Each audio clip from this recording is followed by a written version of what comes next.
It's one of these moments where you realize, oh, this is how my parents felt when I was the kid. Hey there, friends, fans, and foes of Dad Saves America.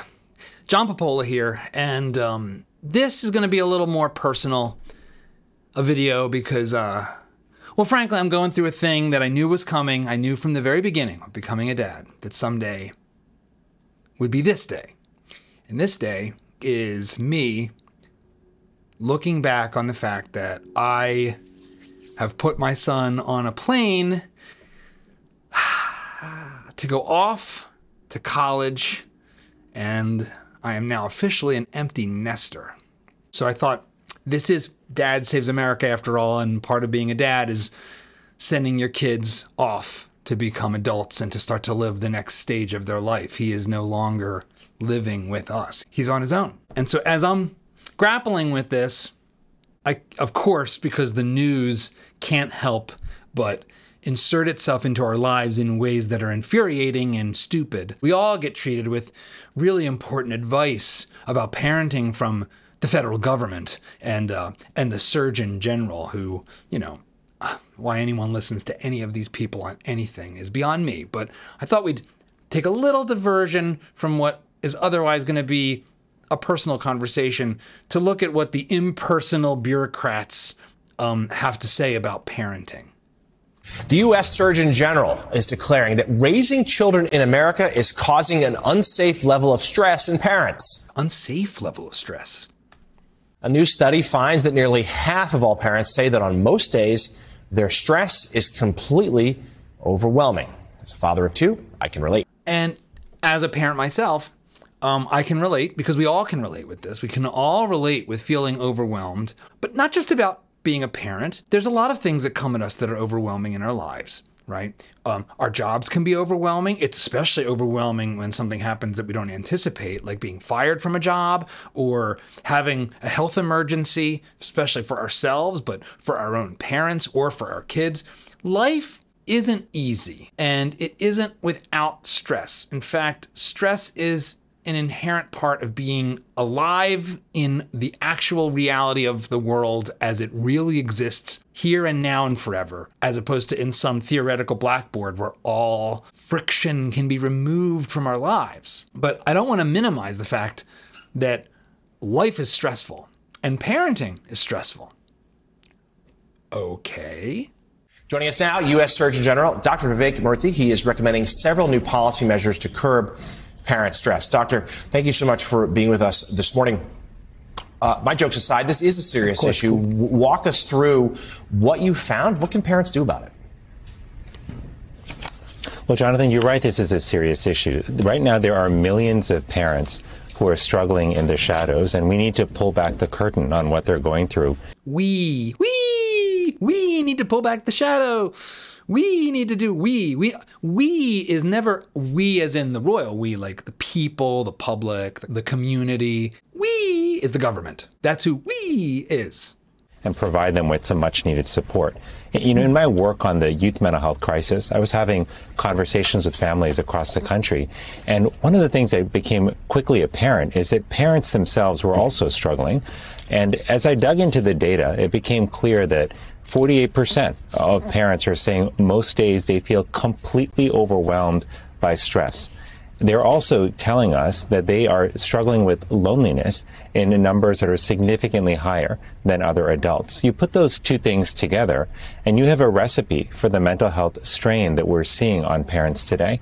And Jonathan, that has real consequences, not only for the health and well-being of the 63 million plus parents out there, but also for others. Keep in mind the mental health of a parent affects the mental health of a child, and we all have a vested interest in ensuring that parents and children are well. This channel, Dad Saves America, began life focused on this issue. This is actually the issue that animated me to actually put together a team initially for a documentary about how our kids are not all right mentally and emotionally. And that film morphed into this channel, Dad Saves America.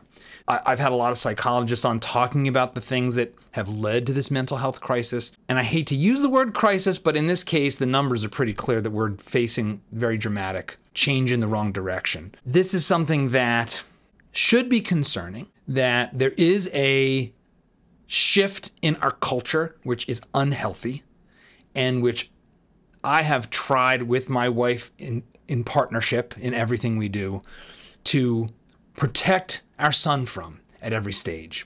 And I think we've largely succeeded at that. There is a mental health crisis. There is a change that's happened with our kids and their generation, and it has expressed itself in anxiety, depression, suicidality, incapacity, immaturity, all rising to scary levels. But a lot of what's driving that are the active choices of people like this. These people are making it worse. They're actually the drivers. They're the people in the driver's seat, the progressive planners, the we people. We will solve your problems. We will clear all the obstacles in your life. And it turns out when you clear all the obstacles in people's lives, you don't actually end up doing it. You end up making people fragile and lonely and disconnected. The more programs government puts in place to try to solve all these problems with we, the more they crowd out the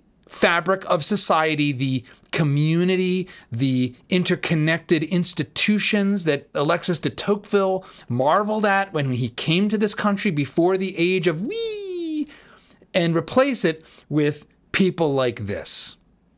Distant, cold bureaucrats. Dr. Murthy, what can be done, though, in terms of public health, public policy interventions and strategies to help here when you look at the child care crisis in this country and the lack of affordable, consistent, easily accessible child care is something that I would say most parents in the country deal with on a day-to-day basis? I've got an idea. If child care is expensive now, we should have the federal government get even more involved, right? I'm going to ask you a question to just tee up an answer that we know what the answer is because you had the answer before you even asked the question. Anybody that went to college in the 1950s and 60s knows what all of the federal government's involvement in this all-important thing they care about, college, has done to the cost of college. You could go to Berkeley for $1,500 cash. Now it's $40,000 or what, $70,000. It's wherever there's an affordability crisis, you can look to Uncle Sam to make it worse. That parenting has never been easy, right? For generations, parenting has had its share of challenges. Finances have been a worry for parents. Safety has often been a concern. Figuring out how to manage teenagers has been a perennial concern and challenge for parents.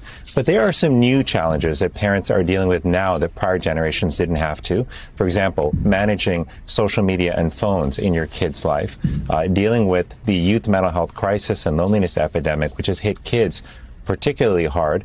All of this weighs on parents. And when you compound that with what has become this very intense culture of comparison that we are living in, that's fueled by online trends and social media, where parents are constantly comparing themselves to others and feeling like they're falling short, all of that leads to the stress that parents are dealing with today. But here's the good news. There is something we can do, but we've got to move quickly, like on a policy level. Yes. And here we go. I'm a parent. I'm really concerned. But there is a thing that we can do in the federal government, but we have to move quickly now. We need to pursue measures like paid leave so parents can be with a sick child, for example. We need affordable child care. We need consistent, accessible mental health care for kids and adults. And we've got to address the harms of social media, address issues like gun violence, which contribute to the stress and strain on parents' day-to-day lives. I'm not saying there aren't problems.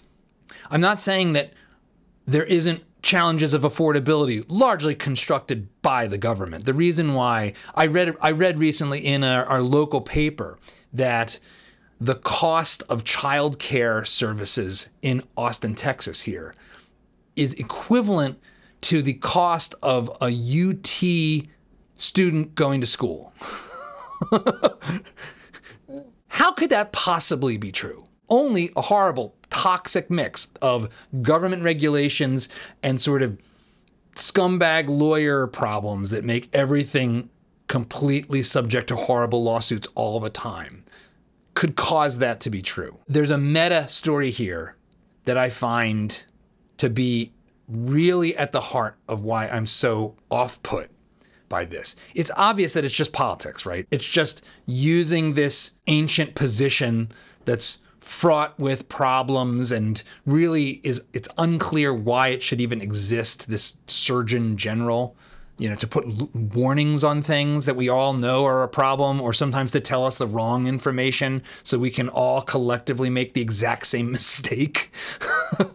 It is false to say that being a parent is harder than it has ever been or is uniquely hard in America.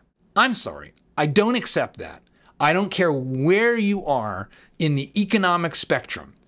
Being a parent today is not harder than it was when our great-grandparents, for those of us like myself whose grandparents came over in the wave of immigration in the 1920s, had it when they were parents. My great-grandfather, who came from Sicily when he could barely read, he couldn't speak the language, he came here, had a bunch of kids, in his 20s, worked at a dock, ended up opening a candy store in South Philadelphia without air conditioning, without any social welfare programs. It was harder for him than us today with our wealth and our opportunity and our air conditioning and our cars and our phones.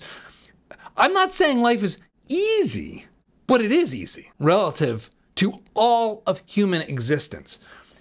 Why do we have the things that cause us stress in our bodies? Well, it's because we're still here. And we're still here because we survived living in caves where most of our kids would just be killed by a bear one night.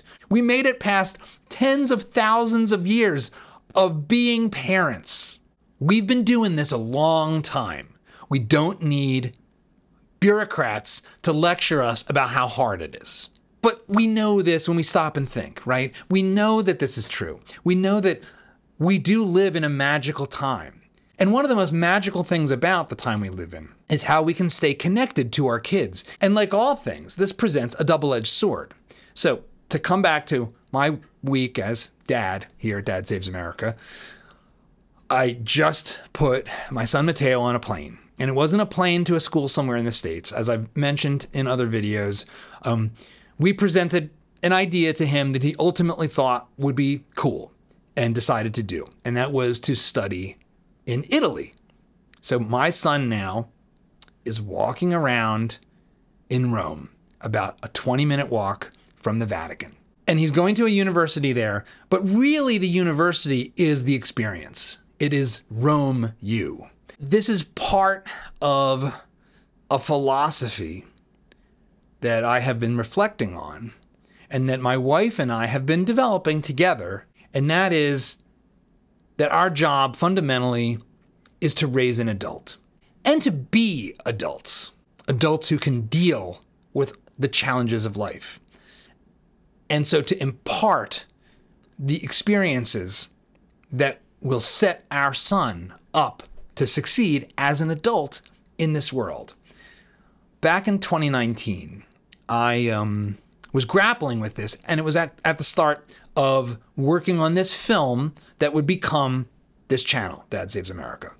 And so I wrote a Facebook post that you could say was a kind of inspired by Jordan Peterson's 12 Rules for Life-ish kind of thing. But I was thinking about, well, what does it mean to be an adult? If I want to raise an adult, am I an adult? So I wanted to actually read through this with you and share it and talk about it a little bit. I've been thinking a lot about what it means to be an adult. It feels like it's a concept that's become fuzzy and distorted in ways that are perhaps harmful to achieving a happy, purposeful life. Here's some of the attributes I've come up with so far in no particular order. Number 1, you primarily take responsibility for your own actions and choices rather than blaming others. Number 2, you're able to admit when you've made a mistake and learn from it. This is really important. It takes practice, and I think it's a cornerstone of being an adult. Number 3, You don't allow emotional reasoning and visceral snap judgments to win out over more thoughtful deliberation. I think if you want to be an adult, you have to be able to be emotionally regulated. Number 4, and I've told my son this from an early age, you recognize that the world doesn't exist to make you happy. It doesn't care about your feelings. And that's partly because there is no it that can care. The world doesn't have a mind or a heart or a soul. The world is a word we use to describe the complex reality of the physical space that we are in. So you better make your own happiness. Now, I don't think it's up to you alone to do that. I think there's a lot that goes into finding happiness. Viktor Frankl talks about this in his book, Man's Search for Meaning. Happiness is something that we shouldn't pursue, but it's something that ensues on the path towards purpose. When we can be of service to others is when we end up finding true happiness. Number 5, if you have people who depend on you, especially immediate family, you put their needs above your own, or you have to make sacrifices. I think to be a parent is to become a servant to the life you've created. And there's nothing more magical than that. Number 6, you are capable of delaying gratification when it's necessary to achieve broader goals. Now, this is straightforward enough, but again, the demand for instant gratification, for now, I want it now. That's what babies do. That's childish. Number 7, you don't hold trivial grudges or spread rumors designed to hurt others. That doesn't mean you forget bad behavior or set yourself up to be abused by others. Just don't be petty. I think that goes without saying that that's pretty straightforward, right? Number 8's pretty easy. Probably should be number 1. You keep your promises, act with honesty and integrity, don't lie or cheat. This is sort of table stakes, 10 Commandments stuff. But, kids lie all the time. So the importance of being honest just can't be overstated. I don't know why I put it number 8, but like I said, this was in no particular order. Number 9, you are capable of taking care of yourself independently. That doesn't mean that you do. All of us are dependent on others to varying degrees, but the capability is there and ready to be relied upon if needed. I think that is almost the definition at the most basic level of being an adult, that you can take care of yourself. All right, finally, number 10, you are in comfortable control of your own identity. You don't primarily see yourself in terms of how you believe others see you. And we know this, right? We know this when we encounter people, or especially when we watch someone come into their own, right? When we meet a young adult who we've known as a kid, and they suddenly have a posture, a strength. They've found themselves. What that means is they are who they are. They have solidified their identity. And that is something that I think maturation provides. That is something that we as parents should do our best to try to set our kids up to succeed in. So this was it. This was what I got.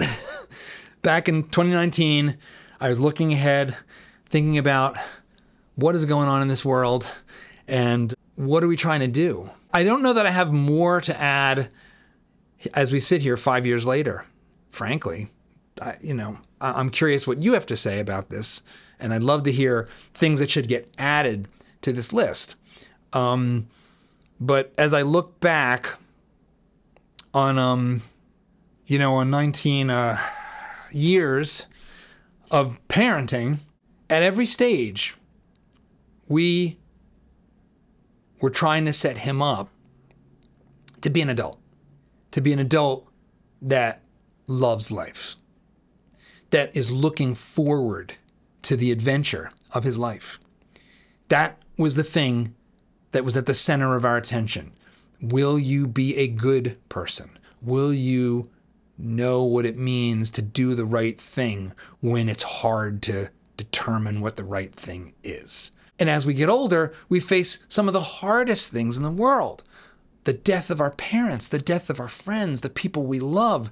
If you haven't been made anti-fragile along the way, there are a lot of things that are going to smash you into smithereens if you aren't ready for them.